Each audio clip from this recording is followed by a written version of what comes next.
Hello everybody, Samutari here. Sorry there was a delay with my recording thing. So we are back. We are back with Cernune. His name's not Kernan. Cernune, and we are just completing more tasks. So I'm kind of running around doing stupid stuff right now. I can't really see my map because my recording thing's in the way, so I had to move it. So we're just looking for points of interest. We're literally just trying to level up at this point. The thing is I could do this without you guys. I just want to do a couple more, episodes where I'm kind of running around doing nothing.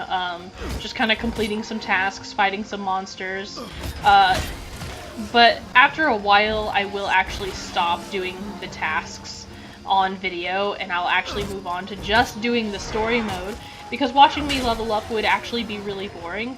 I just kind of want to show how easy it is, because a lot of the time when people start Guild Wars 2, they find the fact that they find leveling up in general very daunting.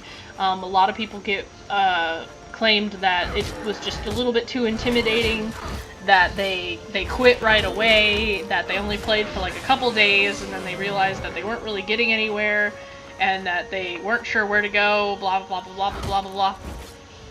And they were trying to kill monsters to gain experience, but much like the original Guild Wars, killing monsters does not give you very much experience. Your experience is in doing these map events. And not only do you have the tasks, but there are really live events that happen in the towns. Like, all of a sudden lightning bugs will be swarming the lamps and out of nowhere, and you'll have to get rid of them. Like, these are not tasks. These happen on a timer, and they are for everyone to participate together in. And you get a grade based on how much you participated and like how much damage you did, and or how many like fireflies you turned in, etc. You know, so you do get a grade. So already we're like level 3. And we get a bag. Yay. Upcoming level rewards. Ooh, profession skill unlocked, fine equipment, personal story. Ooh, hero points. So it's one of those things where, you know, you really gotta put in the effort. It's not hard to level up, if you know what you're doing, but unfortunately the game, while it does say, ooh, you can do these tasks, it really doesn't tell you why it's rewarding. And like I mentioned before, you know, doing these tasks, they earn you karma, and karma can earn you better equipment. And later on, it can earn you rare weapon skins and really good items. Not only that, but just doing it unlocks a brand new merchant that you can sell your stuff to, because your inventory will get really full. Go home, buddy. Fine, whatever. But yeah, so doing these tasks, you know, it really does help. Like, it does seem tedious, it does seem kind of annoying, but it does have its purpose.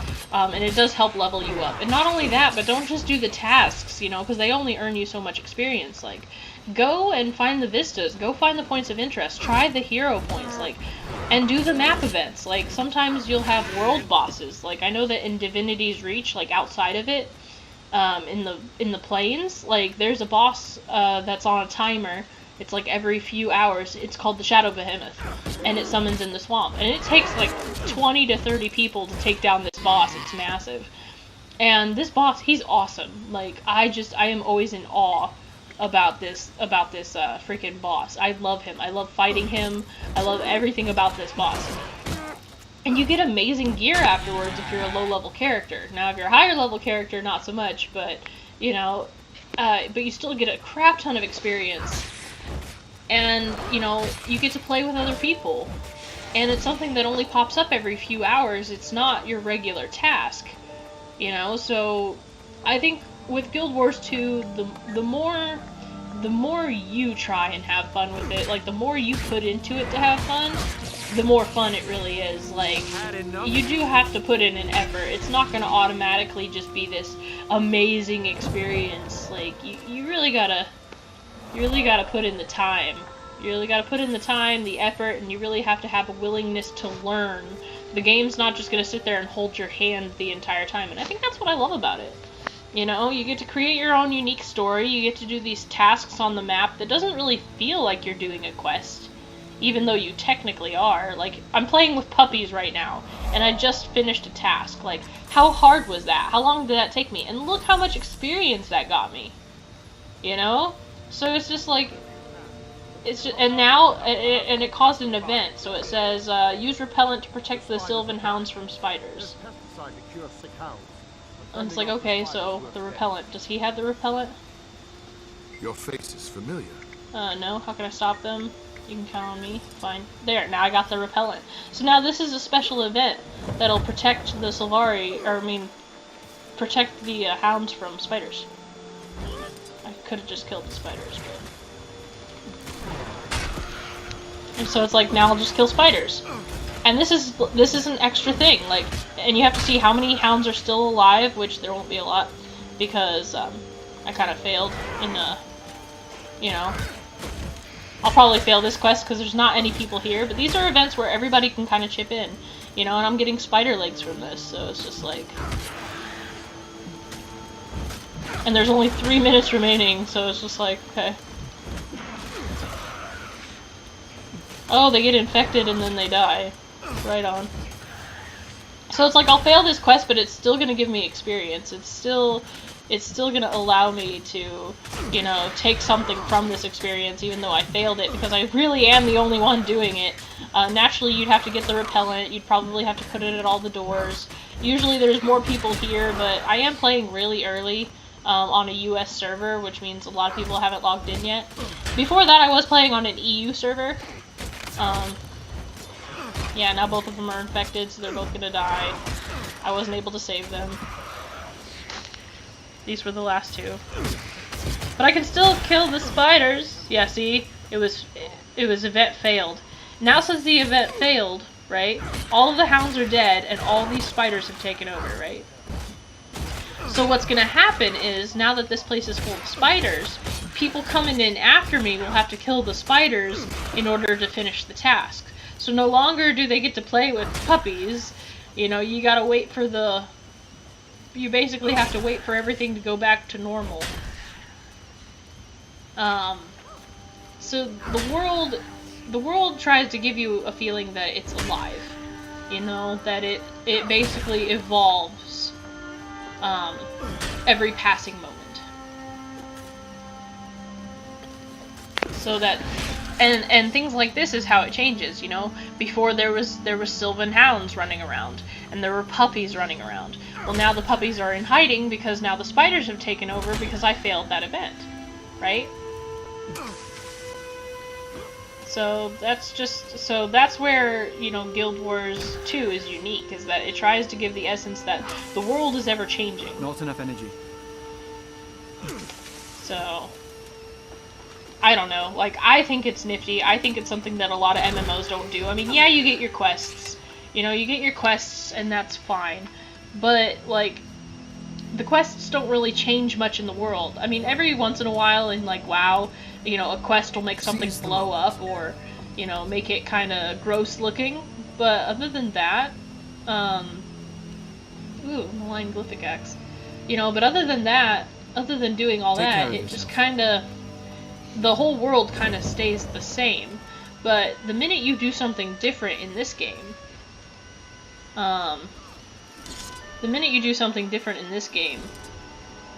it shows you that you've made a change. It shows you that you've done something to kind of turn the tide. Oh yeah, I forgot I'm maxed out on those. Fine. Axe hand, either hand. I don't want it to be my main hand weapon, so equipment. And then oh, I haven't unlocked my offhand, that's why. I don't unlock it until level 6. Well, we'll keep that around for now. But yeah, so I've completed this task, so I'll go on to the next one. But yeah, no, I just decided that I wanted to show you guys some of the tasks, like show you how it actually affected the world. I was hoping we'd run into an event, which we did with the spiders. You know, that's something that just pops up randomly. It doesn't pop up every time that you complete that task. Like, if you complete the task for the first time, you might not get the spider event. If you do get the spider event, hopefully there's other people playing with you so that they can help you. And if you succeed, you know, the spiders go away and the sylvan hounds remain. If you don't succeed, then the next person that shows up, you just get a bunch of spiders. Level 4 rewards! Weapon skill 3 unlocked. Ooh, I can now use the bank. And points of interest. Now I have more points of interest? Oh, they're now shown on my map. Gotcha. Upcoming level rewards. Yeah. Cool beans. Still can't use my other thing, but that's fine. So, the next quest, the next task. Ooh, there's a waypoint over here, so I'm gonna go over here. So I could kill everything in sight, but I really don't want to. I'd rather get that waypoint. Unlocking waypoints is really important, and I'm sure you know why. The more places that you can teleport to, the less you have to walk. Oh, I don't like this place. Okay, so the undead have attacked. The story plot of the main campaign is that the Elder Dragon of undeath, Zaitan, has awoken. And because he is awoken, he rose the city of Or from the bottom of the ocean, and he has raised all the people that died in Or as his army. And every time someone dies fighting Zaitan, they become part of his army. So basically he has this like self-replicating army, like this ever-growing army, because he keeps killing people. Emi loves anime. That's what you named your tiger? So there's a real player. We now see a real player here. But yeah, so for this task, we basically have to defeat the undead, rebuild fortifications where we can find them. I don't know if there's any... Okay, this is like a withered marker, so if we go up here, we can replenish it, and it'll fix itself. I've never rebuilt any of the fortifications. I usually just kill the undead, because that's more fun, I guess, to me. Yeah. Sorry if I sniffle, I do have allergies. I'm just trying to ignore them right now. Grasping hand, more thrall. Like, the thing is, like, the Orient soldiers, like, the undead, they're actually pretty creepy to me. I think they're creepy to me because, like, look, a hidden grotto. Like, they're creepy to me because, like, I understand how this whole undead thing works, you know? We see a lot of the undead in Guild Wars 1, and it's just creepy, like, how vicious they really are. And now that they have voices, like actual voices, they actually speak. And it's not even that they just have human undead. Like, that's what creeps me out the most. It's not like they're just humans. You see, like, little Asura zombies and, you know, freaking, you see Asura zombies, and there's Norn zombies, there's even undead Char. Like, the zombies freak me out. Like, you'll probably hardly ever see me play a zombie game on this channel, if ever, because zombies freak me out something severe. I just cannot, will not, refuse, do not like. I don't like anything that's dead. Oh god. Except for food. I don't know. It's just like, I just do not like zombies. They creep me out. It's trauma. It's trauma from the first Resident Evil game. Like, I swear. Okay, so now we have an event down here. It just popped up on our screen. We have to defend this one person while they go about their business. Defend Valiant Esteen as he attacks the undead. So we now see it on our map, which means we can go to this guy. It'll be more dangerous from here on. Oh, and already as you can see, we have a player guarding this person. But because it's an event, we can actually join in. It's actually encouraged that more people actually help out in these events. You get more rescue Sylvari trapped in webs. See, so there's two events going on at the same time. So it's not like you have to like wait a long time for these events to happen. You know, when people say that they get bored with Guild Wars 2, I always wonder how, because there's always something happening. You know, there's always somebody that has to be protected. There's always somebody that has to be taken on an escort mission. There's always something going on. There's always a boss that's about to like rise up that a billion people have to face. And there's always something else going on as well, like especially in like the expansions like Path of Fire once you get to it. If you buy Path of Fire, you immediately get a level boost, depending on which one you get. You can get a level boost. You can start a level 80 character, and you can start playing Path of Fire right away. So it's like you don't really even have to play the main campaign, but it's highly encouraged, so you actually know what you're doing. But yeah, so it's just like when people are like, I got bored with Guild Wars 2, and it's like, well, then you probably didn't try the map events, you probably weren't reading the chat. You know, in chat, people will be like, hey, I'm doing a bounty run, you know, or I'm doing this type of run. Does anyone want to meet me in the swamp and take on the behemoth? You know, does anybody want to meet me in the square and take on, you know, this bandit leader? Like, it's not like you're on your own when it comes to Guild Wars, so... Defeating the undead was easier than I'd imagined. Well, of course it was. You just... you had help! You had Chef Nibba. But yeah, so it's one of those things that I'll never understand it when people say that they get bored. When people say that they get bored with the game, it's obvious to me that they really haven't tried to actually play it. They expected an amazing experience from the minute they stepped in to the moment they stepped out of the game, and they didn't really try for it. They expected the game to do everything for them, and I don't feel like any game should be that way. You know, like, I hate putting it that way, but it's like, I don't feel like any game should just hold your hand and, you know, make you have that great experience without some sort of effort, because then are you even playing a game? You know, like, Final Fantasy and all those games, you know, I really can't say that it would be fun had I not actually put in a lot of time and effort. You know, that's what gives you that sense of accomplishment, you know? But that's just me. Oh gosh, okay, so now we freed the Sylvari. This was one of those random events. And now since we freed the Sylvari, now we have summoned the Spider Queen. So the Spider Queen is a boss. If you click on her, well, actually this one doesn't show it, but she is the Enraged Spider Queen. She does a lot of damage. I fought her a couple times before, but we have 2 players here helping me. So kill the Enraged Spider Queen. Yeah, so she's already been taken out, and because she's taken out, we actually get loot. And because I fought her, I leveled up. Literally, from the first episode to now, I have not stopped playing Guild Wars 2, right? And I'm already level 5. And I've been taking my time. So that's really the only reason as to why it's taken so long. Because it's taken like... ooh, spider's nest.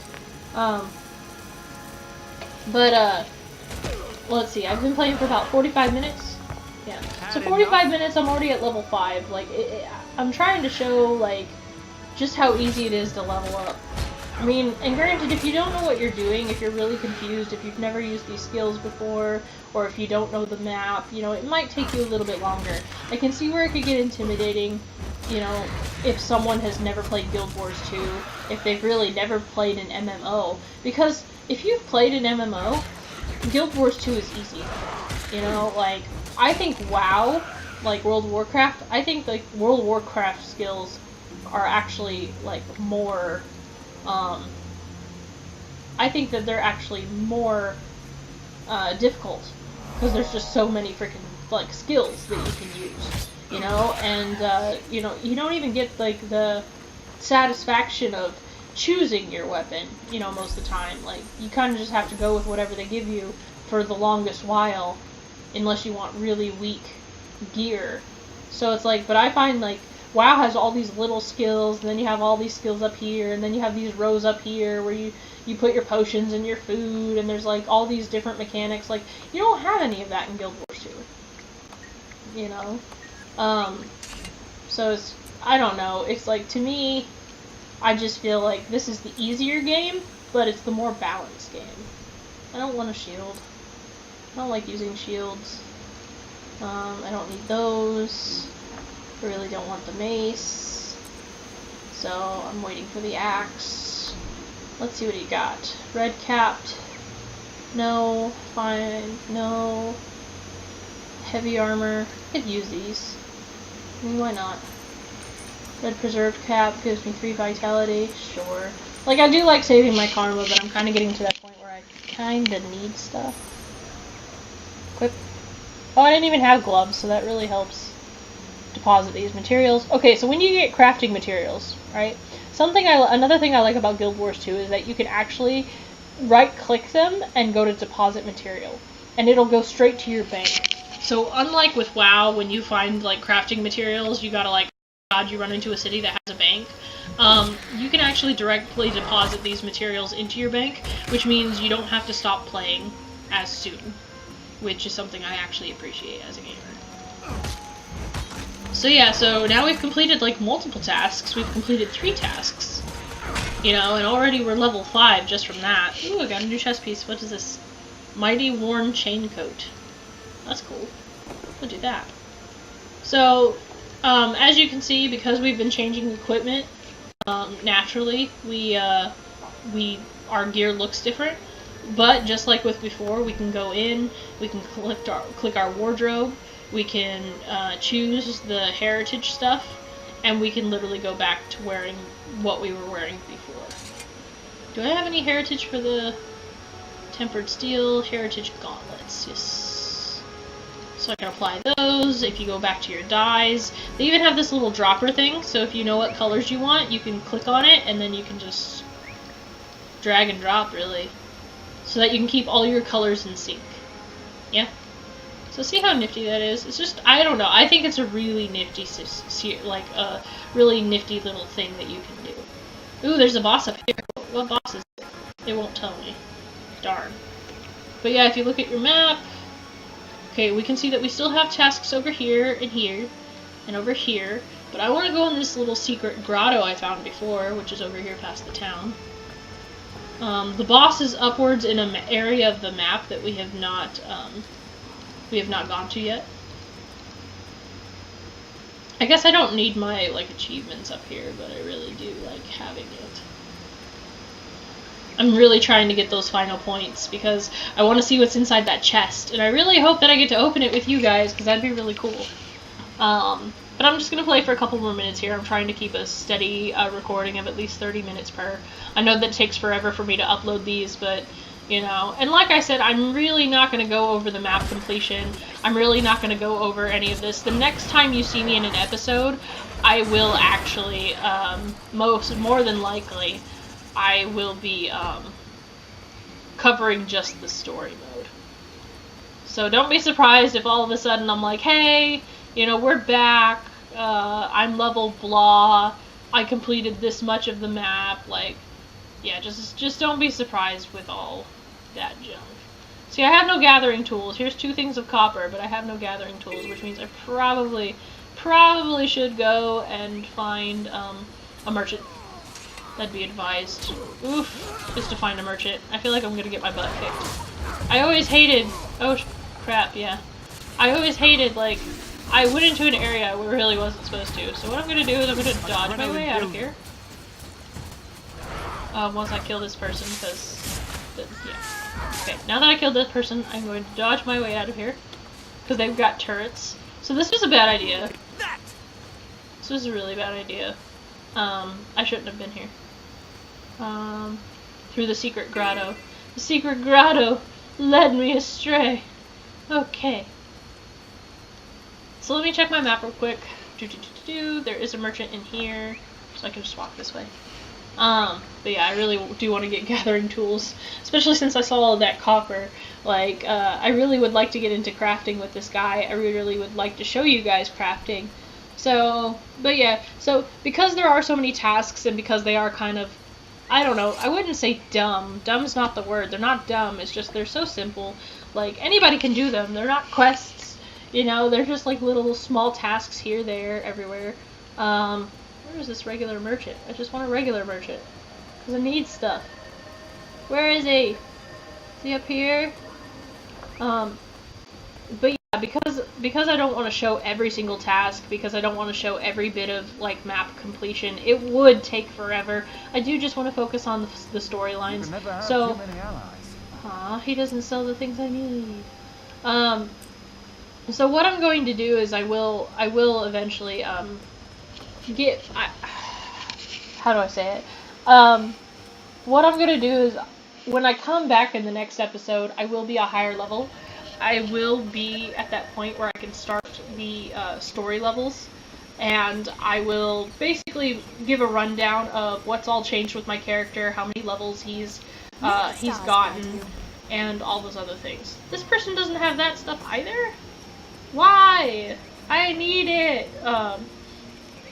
So I'm actually probably gonna cut this short. Pardon me. I'd like to talk. No, I already talked to you. Leave me alone. I'm not a very nice Sylvari. But yeah, no, so anyway, so that's basically what I'm going to do for the next episode. I'm just gonna, level up some, do some more tasks. When I come back, I'll show you the map. I'll show you the map and what I've accomplished. I will show you the changes in the levels, like if I've unlocked any skills, what skills I've unlocked, any change in my weapons, and I'll basically go over what I did while the camera was off, so to say, to kind of just show you, and I'll even tell you like how long it took me, what I spent my time doing, that kind of thing. Because I really would like you to experience more of the story of Guild Wars 2. However, if I do find something of importance, I'll usually like start an episode and show you this the landmark and be like, oh, well, in Guild Wars 1, this place was blah. So I might do that in some of the episodes. You know, it won't have anything to do with the story. It'll have more to do with the lore. But yeah, so that's kind of like all I got for this one for now. I'm cutting it kind of short just because all I can do is level, and I'm kind of at that point where I kind of gotta go around a bit before I go doing other tasks because they're starting to get up there in difficulty, and I really wouldn't want to die in the third episode. But yeah, so thank you guys so much for watching. If you're enjoying this Guild Wars 2 Let's Play, let me know. I plan on doing more of it. I love my little Sylvari guy. He's cute. So if you want to see more of him, just let me know in the comment section down below. If there's something in particular you want to see, if you'd like to see the vistas, or if you'd like to, you know, see me do some of the hero challenges, let me know, and I will try and do that for you. Other than that, just let me know if there's any characters that you might want to see. If you want to watch me play my other characters, if you want to see me on my main character, or something along those lines, if you'd like to see me just do like a bounty run or something, or a boss run facing like the Shadow Behemoth or Jormag, or, you know, just one of those legendary champion creatures, then yeah, I mean, I'm up for that. Especially around Halloween time, I'll be doing a lot of Halloween stuff, and I probably will not be running it on this character. I'll probably be doing it on my main, Tanalis. But yeah, so if there's anything in particular that you'd like to see, just hit me up in the comment section. I will try and get that for you. And other than that, I guess I'll see you all in the next episode, so ciao, you guys.